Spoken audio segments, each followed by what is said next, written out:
should have worn blue. Doesn't matter. We ain't wearing blue today, but it's okay. We're talking. Hello, Christy Gray Scarlet Pen. Welcome, welcome, welcome. Author, creativity chaser, book lover. I'm focusing on book lover today because do you know what? Found a series and I really like it. It's good. So good. And it was so unexpected for me. I don't have any of the physical copies with me because guess what? It came from the library. Yes, it did. I am talking about the Selection Trilogy today. I really was surprised. I read this specifically because I found it on BookTube.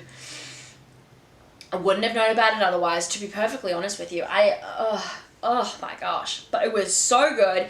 It is kind of like The Bachelor meets... everyone, The Bachelor meets Hunger Games, but I also think meets something completely different. Although I'm at a loss of how to describe what it is. But basically, in a dystopian world, you know, how many hundreds of years in the future, or maybe even not hundreds, but anyway, it doesn't matter, yeah, probably hundreds. Basically, the world looks totally different than it is now, and everyone is in these factions or sections, so also like a bit of divergent in there, but you get a number as to where you sit in society and what you can do and what, you know, what sort of your life looks like. And the lower ones, like a number 8 is like the homeless, and like a number 2 is like the richest, most comfortable, like they're models and actors and whatever, like, I mean, maybe not actors, but like they're models and they're like, you know, they're pretty people who are really rich. And then number 1 is your royal family. And so basically the whole idea of the show is that, you know, when a prince comes about to a certain age of when he can get married, everyone, doesn't matter what, you know, number that they're in, I can't remember what they call them, caste.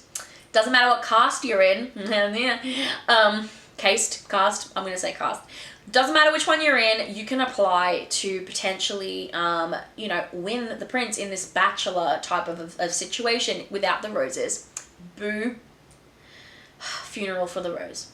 Anyway, so the main character, I can't even remember her name. For real. How bad is it? America! Oh my gosh. The most obvious, the most memorable name, America, and I forgot it. Anyway, America does not want to be there. She has a secret boyfriend who's in a different cast than her. She is number 5, so she's like the musicians, that's like the creative cast, which right up my alley, girl. Anyway, and she doesn't want to be in it, but her boyfriend pushes her family push her to do it because, you know, if you do it, just by doing it, you get money, you get pushed up into a, you know, a better caste, you get a better life, whatever. And so she ends up getting pushed into it. She goes anyway, but she tells that Prince Maxim what for. She does not want, she doesn't care about being there. She just wants the food because it's hard to eat at a number 5. It's hard to find food. It's really quite a difficult time to get work, money. Anyway, she goes on this long process of discovering if she does actually want to be there or if she just wants to help out, you know, the prince. I really liked it. I was genuinely surprised. Like I said, I don't like The Bachelor. I don't like that show. Like, But I really liked this. It's like a dystopian world. I suppose that you call that like a dystopian fantasy. Oh, not even really a fantasy. It's just like a dystopian, but with like normal life. There's rebels that attack the castle, and so there's all this drama and intrigue. It lasted 3 books. Now, I have read 3 books. Then they did like Kiara Cass is the author, and she did 3 books for the Selection story, and then there was a couple that came out which followed a different person a little bit further down the line. But there are 3 books for that main sort of story, the main block of story. I'm going to try and be spoiler free and do the best I can with that. But I will say, so I read all 3 so far. I'm in mixed minds about this series because the first and third book for me were really good.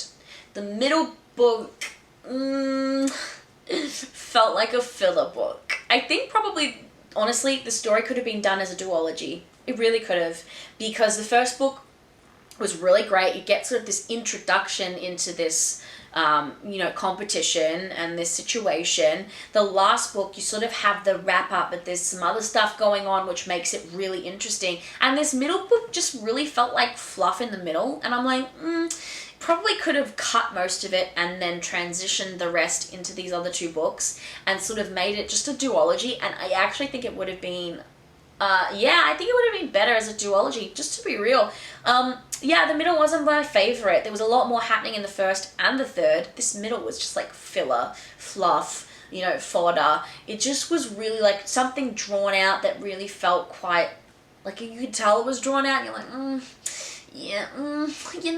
don't know. So I'm a little bit like, the second book's not my faves, but the first and third, honestly, was so good. I really wish that we sort of had, just transitioned out. We phase out the second book. Some of the subplots that are going on.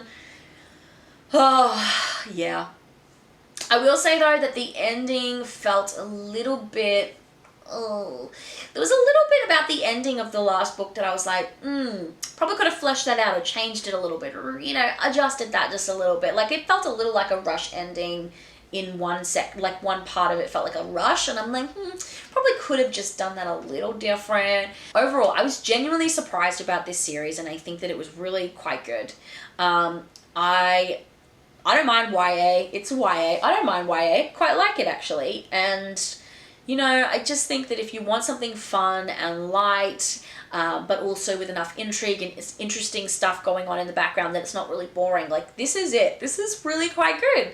I think it came out quite a while ago, to be honest. I don't care. This is the thing about me. I will read, I still haven't ever read, what is that? The Divergent series. It's over there in a box set. I haven't read it, but I will read it and talk about it, even though it is way old. But I will still do that because who cares? Who cares? People talked about it. They still talk about it. I'm going to talk about it. So, you know what? We good. I talk about new stuff too. I'm a little behind the curve usually. I bought Red Queen after all of the hype, and it was hard to find it now in a bookstore because it's just moved on. People moved on except me, and now I'm coming to the party and I'm late, but you know what? I'm loving it. So yeah, I'll talk about stuff all day long. It doesn't matter when it came out. I'll talk about stuff that came out 15 years ago. What do I care? If you've read the selection, let me know in the comments if you liked it, didn't like it, what you did and didn't like. Let me know down below. See you in the adventures. Thank you for watching. If you want to like and subscribe, you can. If you want to comment, you can. Let's be nice to each other about our opinions, and I will see you guys later. Bye!